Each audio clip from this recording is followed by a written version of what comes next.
Okay, so welcome to our Working with Portraits webinar designed to support the Memory Book Online Yearbook program. Today, well, our goal this afternoon will be to focus on functions of the program associated with student portraits.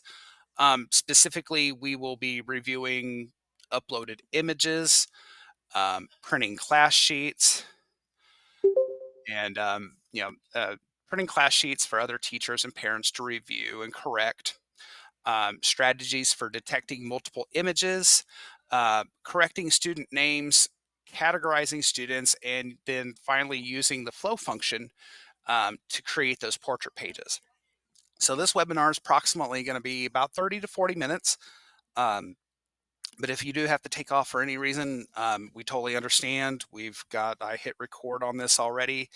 Uh, so once we get this posted tomorrow, out to everybody there. All right. So the first place where I'm going to start here is I'm just going to start on the dashboard, and where we're going to be working today or starting off today is in the image library.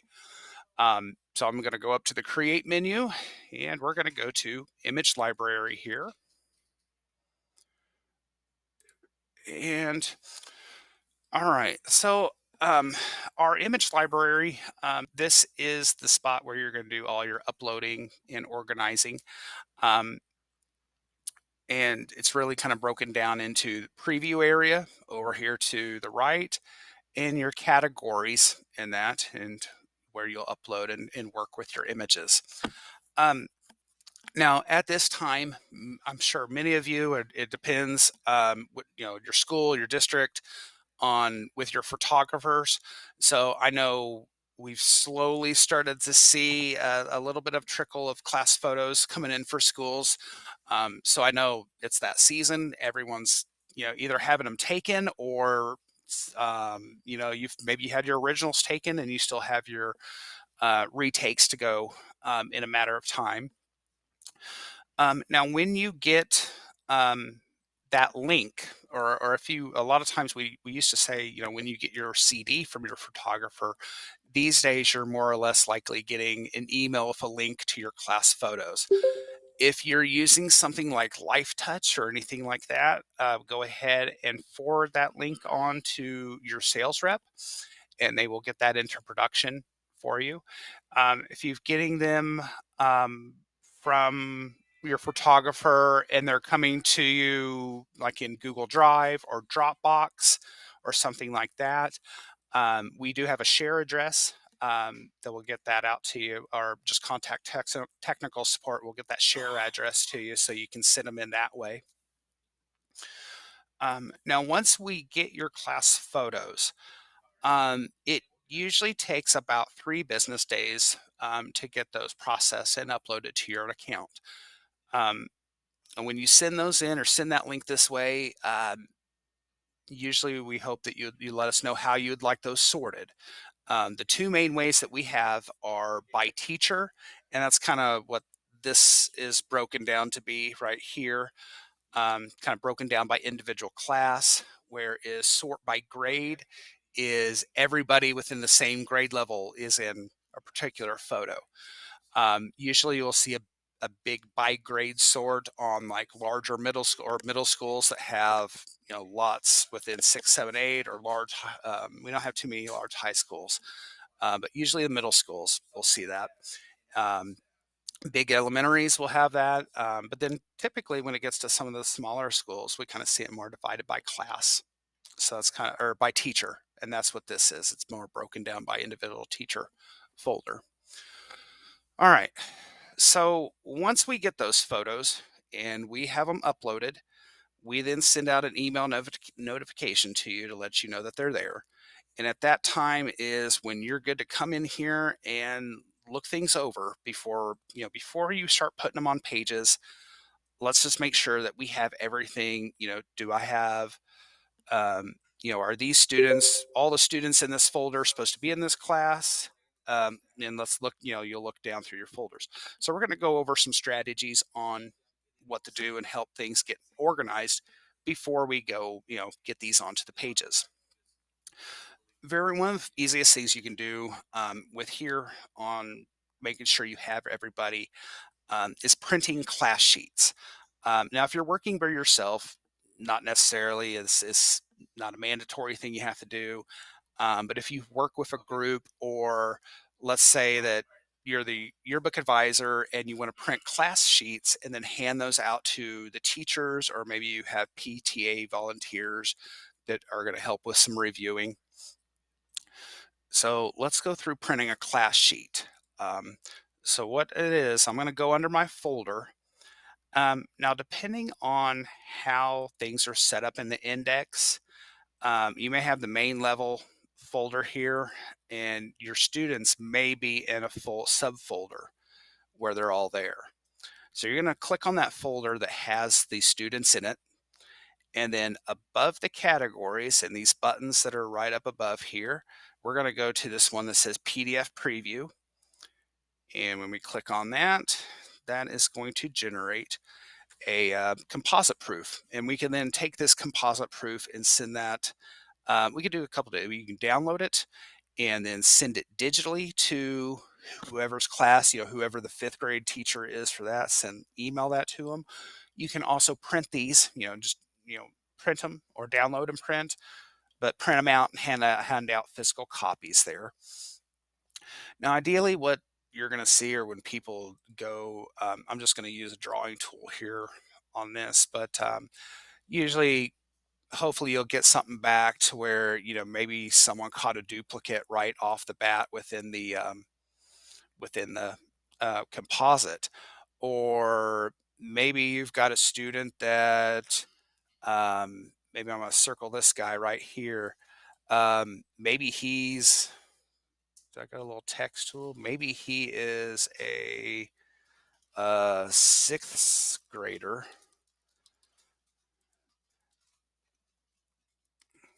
Maybe he's a sixth grader and he needs to go to another class. So these are really kind of handy. I mean, print them out, send them to that way, whoever's helping can review it. They can mark up on these, even kind of put, maybe a name is misspelled here for someone. So maybe Marie. Not too bad with the pen, but maybe it's someone's name. They put corrections. But as far as these are really handy, mark your corrections on them. Then, hopefully those teachers or PTA volunteers get those back to you. And you can start making those other corrections here. So I'm going to leave that. But that's how you'll do class sheets in here. So it's not mandatory in here, but it is really helpful to do, especially if you don't have a yearbook class and you need some extra help. Um, definitely, print these out, hand them out to get these to the teachers, let those teachers because they'll know your class. They'll know their class and who needs to be there, what names are changed, um, things like that. All right. So here is just kind of one of the few, once you get them back, what are some things that you could do? So the first thing I'm actually going to do is how you can easily correct and find names, or find duplicates and then change names. For that, we're going to go under the Create menu, and we're going to go to the Coverage Report. Now, the Coverage Report is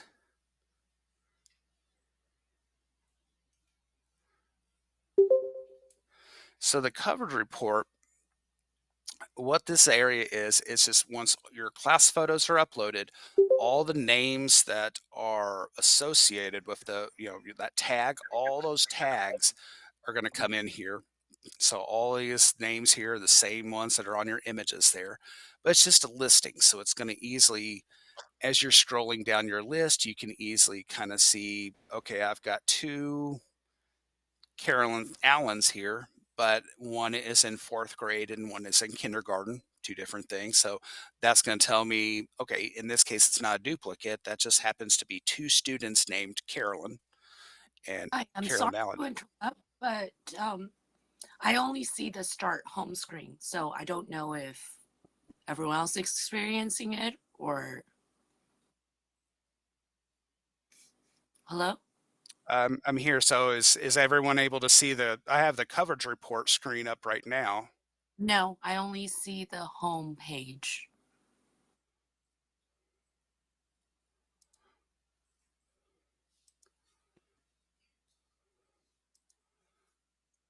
Well, I So took if it. it's on my end, okay, there we go. Well, I turned off my sharing and then I turned it back on. So hopefully that reset something for you. Um, Yeah, I see the coverage report now. Thank you. okay. Okay. Okay. So here, kind of back to where we were. We're going to go through. Um, so like I said here, we have Carol and Alan. There's actually two different students. So one thing you can easily do, and let this one, I'm going to go back to that one class to easily change a name. If you do name corrections, this is the easiest spot. You just kind of click into one of the fields. And in this one, I'm going to change Mary to Marie here. And we'll show that any change here, any change that you do, name change here, will then reflect back in um, the image library there. So you can sort everything. It usually automatically sorts by last name. If you want to check just particular grades, you can use the filters, or looking for particular names. You've got filters here to sort this. Um, but not too much done in here. This is also an area where you come back to later, because tagged names are tracked as they get put on book. Um, but basically for this, it's just a really good tool for helping find duplicates and quickly editing names there. So I'm going to actually, we had that one change here, from Mary to Marie. I'm going to go back to create. I'm going to go back to image library. And here we have, it actually says Marie Abney here now. Um, you can also make these same name changes here in the library.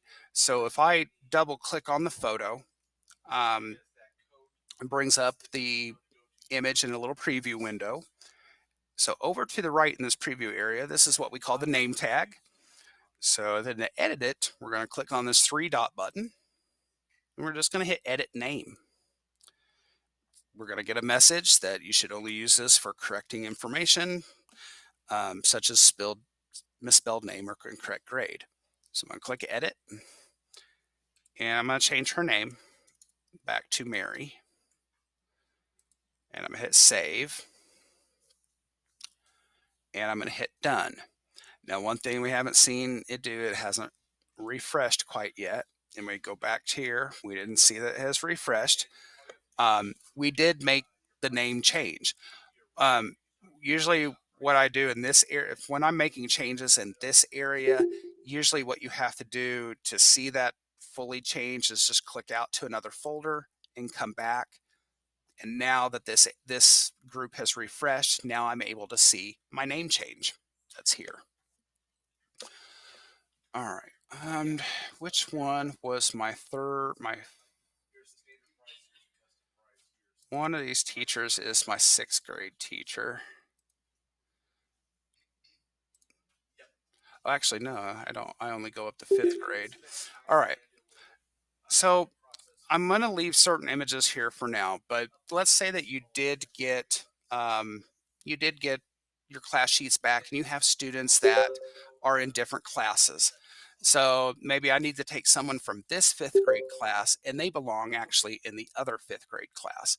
So what you do in this case, and it's really easy in this area, and this is the student I had before, you're just going to drag and drop them to the class that they need to be in. So are you sure you want to move images? Then we're going to hit move. And then everything kind of switches around alphabetically. So if I go to that Weller folder here, um, the students sorted themselves alphabetically by their tag. So Miles is right up here in the first spot alphabetically. But that's how you'll move students around if they're in the wrong class. It's just an easy drag and drop over to the folder that you have there.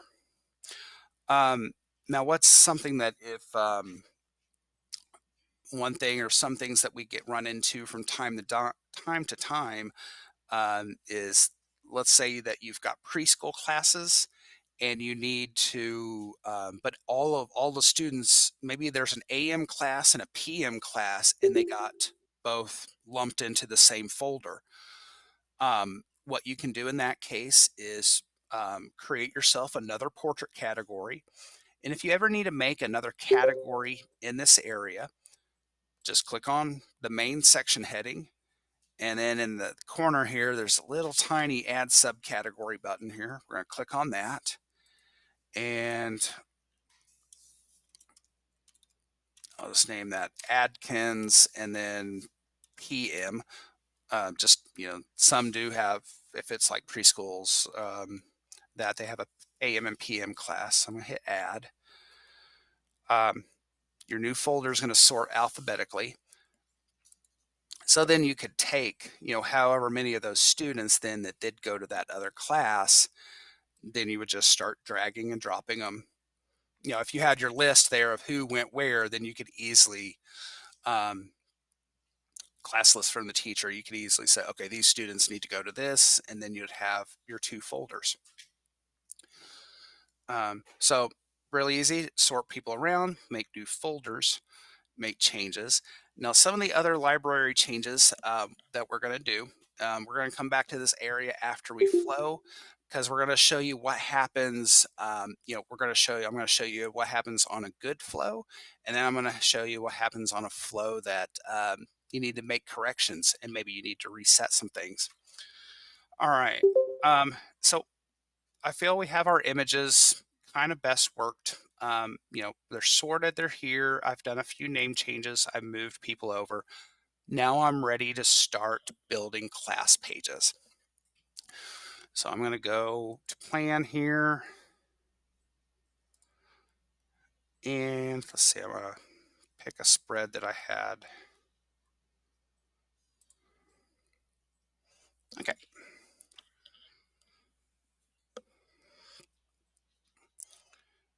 All right. So when we're doing a class page here, one of the first things we're going to do here is we're going to first look at how we can use a template, and there's some other things that we can use to build our class page. The first thing I'm going to do is I'm going to come down to the Designs tab, and under the Custom section, not Custom, just from the drop down, come down and you're going to go into Portrait. And under Portrait, this Portrait section, this houses all of the pre-made class photo, your portrait templates for your class pages. When you first get into seeing the templates, they're broken down first by size of photo.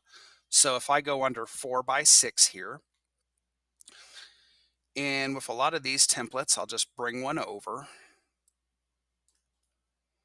just to drag and drop to bring over your template. You want to retain existing content in the new template. In this situation, it doesn't really matter because there's nothing on the page here currently, but I usually like to hit no to overwrite what's there.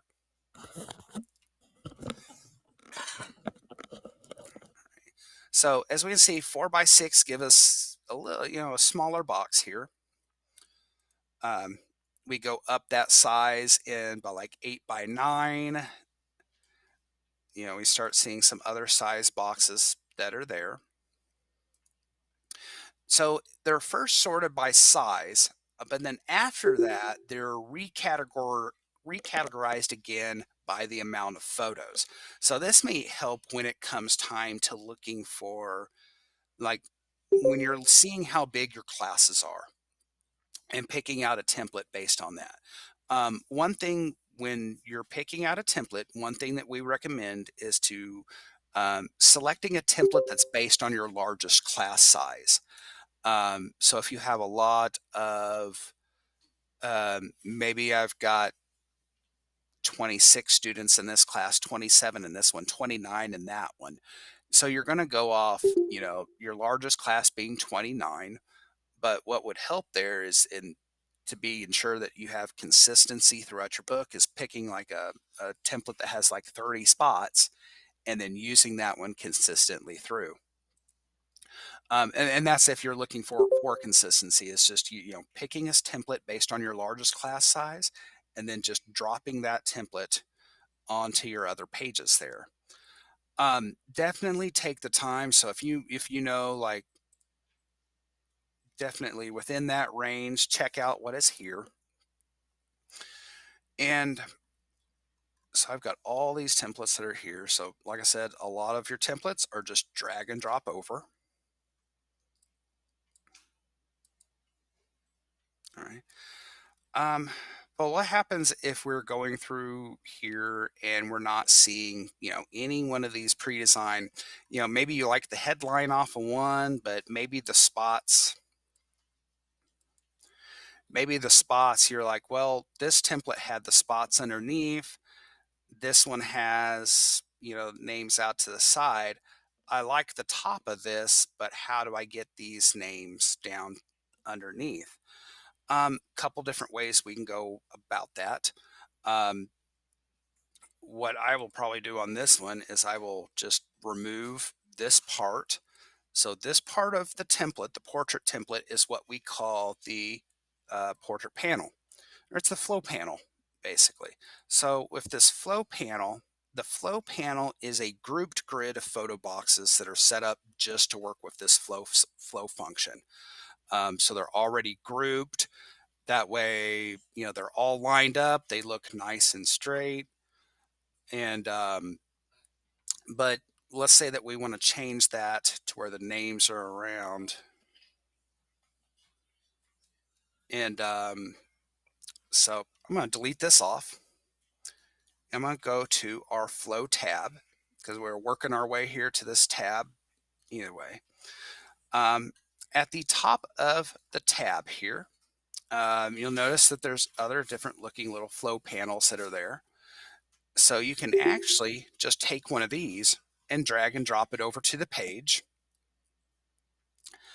But when you bring over these flow panels, they do come over pretty large and they fill out the page there.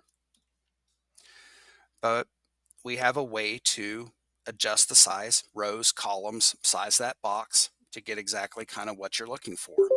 So now that I brought this flow panel on, it has the names underneath. Let's say that I'm still trying to get to that 30 students that are there. The tool that will allow you to adjust this flow panel is in the top toolbar here, and it's flow options. Um, to see that, if you don't have this bar here, just make sure that you have the flow or any page element selected to then get your bar of options here. So I'm going to select this, and then we're going to focus on this one right here. It's the flow options drop down. It's 9 little squares in a grid. More commonly, we refer to it as kind of a Belgian waffle looking icon. That way it helps people get right to there. So we're going to go under this menu. I'm going to undock it here real quick. All right. So what we can do, it does first come on with the automatic option on, and that might kind of help get you closer to where at first with the sizing in that. So let's say that I want to do actually 6 columns, 5 rows.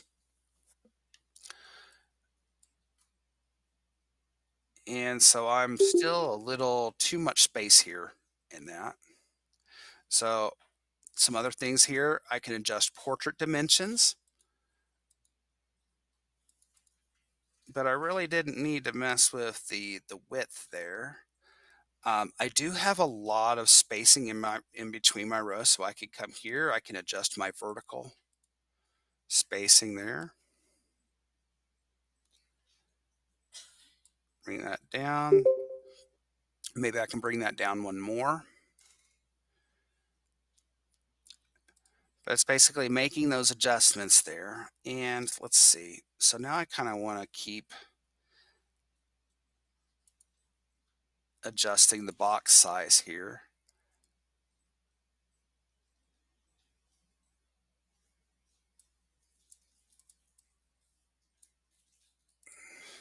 Okay, I'm going to take that down just a little more. Actually, the width is good. It's the height here. Little adjustments. Okay, so now I've got this adjusted pretty much the way I like it here. Um, so I'm going to go ahead and hit save. All right. So if you take any one of our templates, like it started as this one headline, but I added in a new flow element here, adjusted it to, my liking. Now, let's say that you get a template created and you're like, I like this. I want to carry this over to um, so many other pages. What if I got 4 or 5 other pages that are there? Okay. Once you get the one done, come up here to File and do Save. Go to File and do Save as Template. And I'm just going to just did the left side. And let's see, I'm just going to give this a name, class page 30 spots. Just something that I can remember it when I'm looking for it here. All right. So once your template has saved, if your own custom template, if you're going with that, your own custom template will be under Designs. And here's where it's going to be under the Custom section. And you're going to see that in My Templates. And then you're just going to drag and drop that onto all of the pages that you need that to go onto. Now, another thing you can kind of do neat like that is maybe if you get one done the way you like it, maybe another thing that you could do, and you might have a few templates, is let's say that you have one like kindergarten is like maybe styled with this orange, or maybe each class level or each grade level gets their own coloring there. Well, I didn't do that one. Oh, I did the shape fill. So I need to do that. So I make that purple.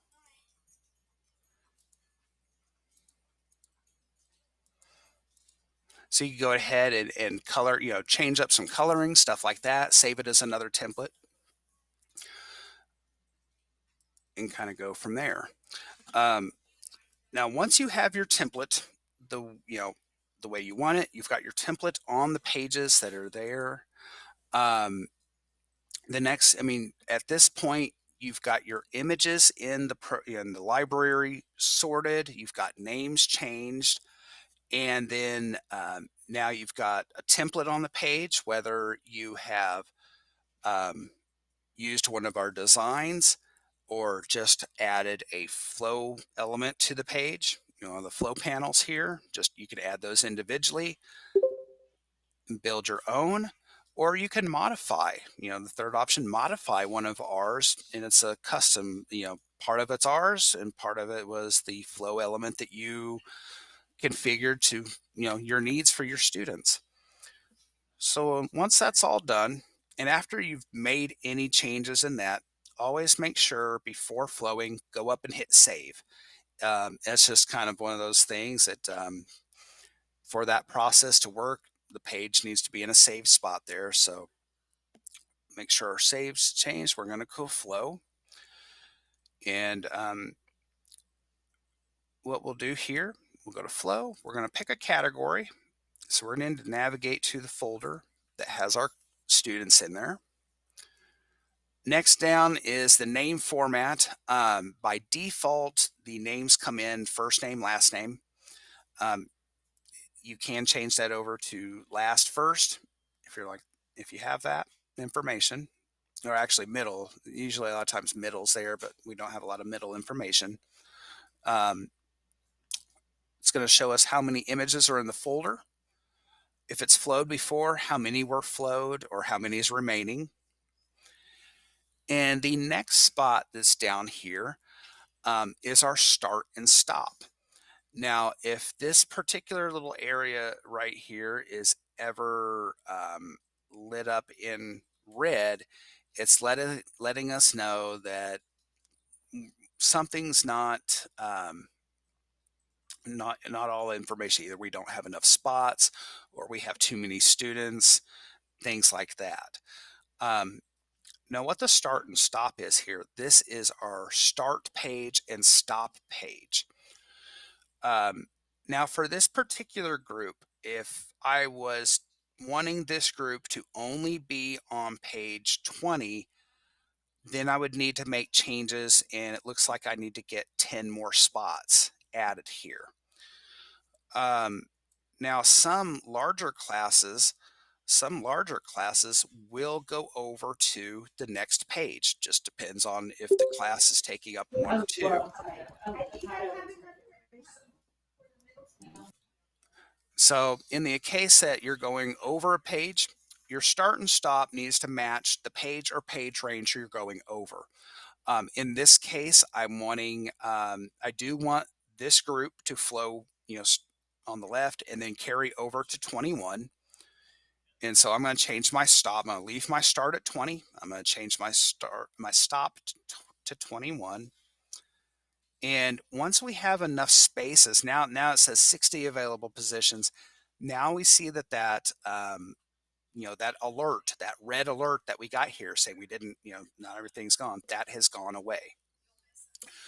So once you have your grade or your category, got your name format, you have your start and stop across the page you want, no red bar right here, you are then good to come down and hit that flow button to bring the students into.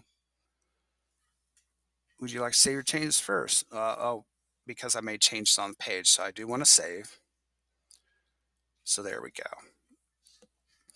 Okay, so now we've got our flowed class here. And so they flew, they went in real nice. Now, one quick thing I'll show you here is um, now that we're flowed in, we're going to go over some of those things of the things that you find after you flow. So as much prep as you can do in that, how you could be in the library, making sure you got the student names, um, making sure students are in the right class. Um, while all that prep is good, there's times, something may slip through the cracks here, and we're going to show you on what to do with that in case names didn't go, or let's say a duplicate got past you or that. So anytime that you have a flow that did not go the way that you wanted, um, you know, wrong class, maybe you see a duplicate, maybe you saw a student that you were supposed to change their name and it just didn't happen. Um, if you see something that a flow did not go well, first thing that you'll want to do, come back over to the flow tab and hit the reset button. What reset will do is reset is just going to pull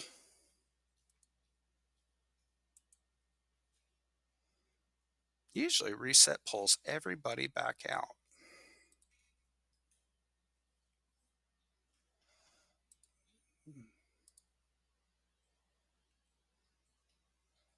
Another yearbook advisor has edited this page. Please save as a template. Huh.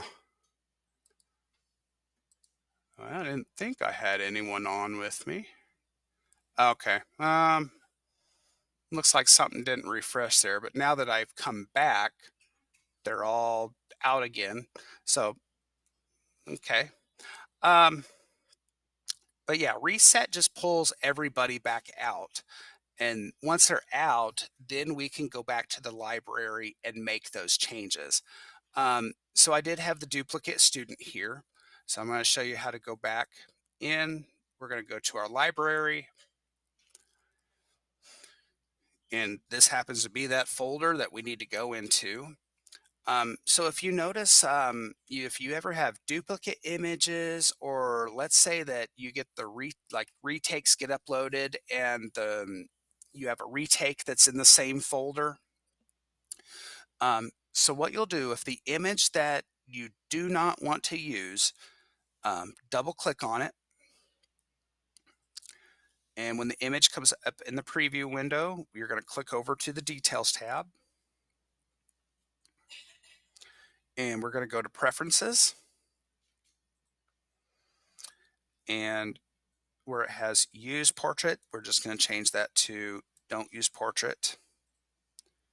And it automatically saved, and we're going to hit done. So what this does, it just puts a little do not use here in the library. The image is not deleted.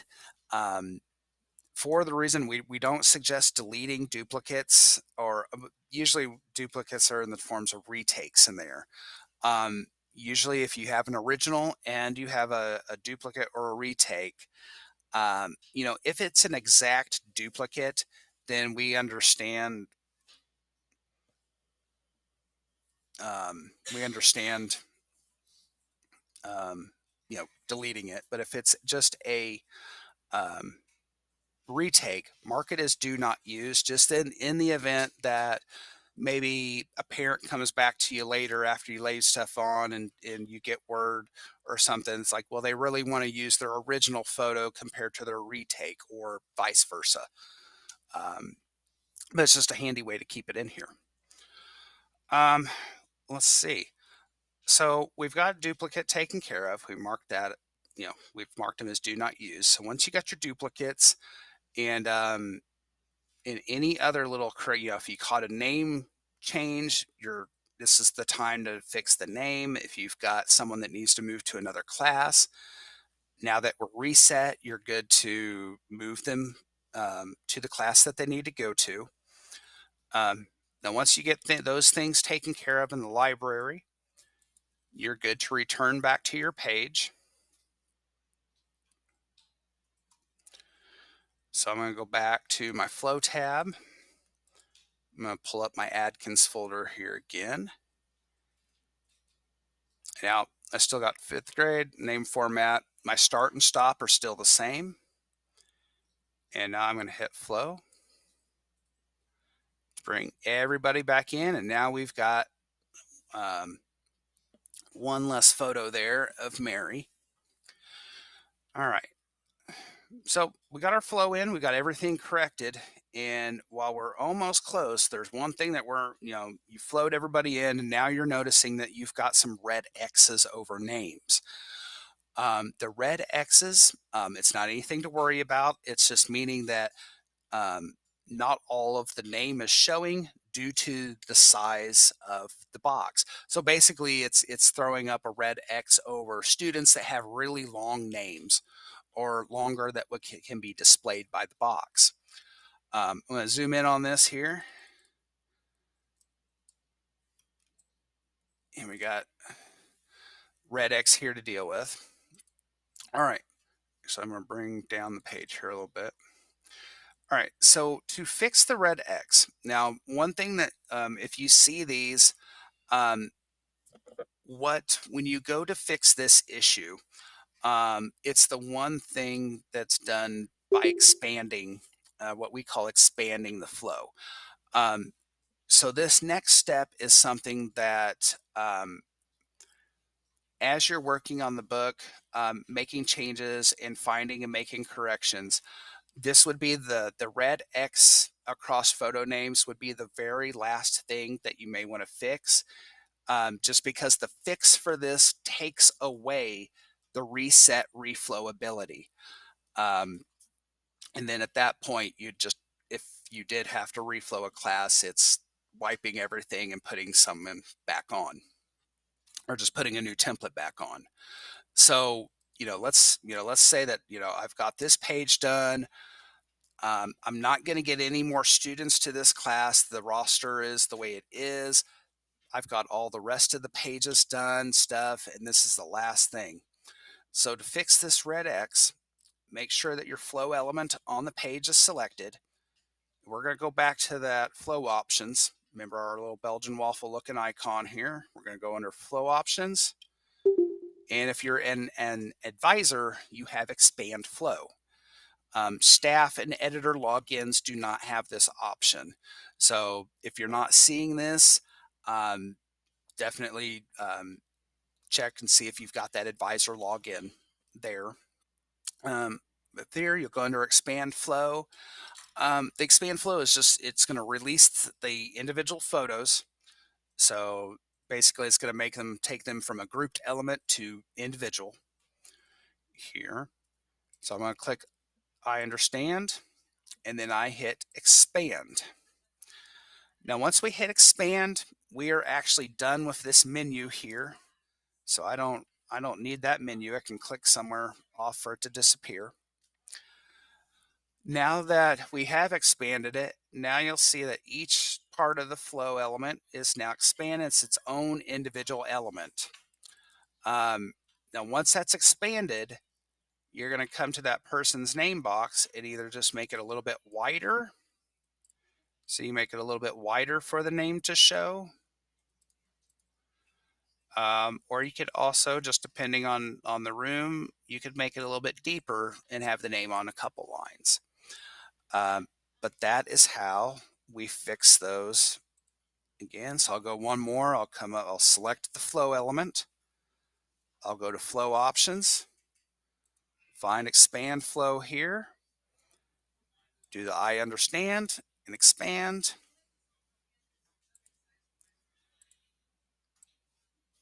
And once I make that box just a little bit bigger for all of the name to show, it'll be there and the red X will go away. We can hit save. But that is definitely one of those. It's one of those fixes that you'll really kind of wait um, closer to the end while you're reviewing, just while doing your class pages, um, keeping them in a flowable state, meaning you can reset, reflow, um, will be very, very advantageous for you throughout the book. Um, if you're doing a lot of expanding, or if you're taking care of that every time, and if you see, if you're doing fixing that every time, you're just spending more time kind of reworking it. So keep things flowable, and then wait to fix that red X till the very, closer to your getting closer to submit your pages. Um, Hopefully that should help you out a lot. All right, so what's next on our agenda? We've gone through that. We've gone through resolving duplicates, resetting. Um, we've done some troubleshooting. Um, I have some moment of time here to where we can do a little bit of FAQ here. So I'm going to go ahead and kind of work through that little outro that we have. And if anyone, I can stay on here for 5-10 minutes or whatever, um, and then we can do some questions and answers if anyone has any questions, answer that. So um, definitely thank you for joining us this afternoon. The demonstrations of functions related to the creation of portrait pages should eliminate some trial and error that can occur when working on the book. Printing portrait sheets and editing class data ahead of time should result in better accuracy on some of the most important pages of your book. Feel free, join us in a couple weeks as we look forward to the creation of activity and candid pages. All right, thank you everybody, and you have a great day.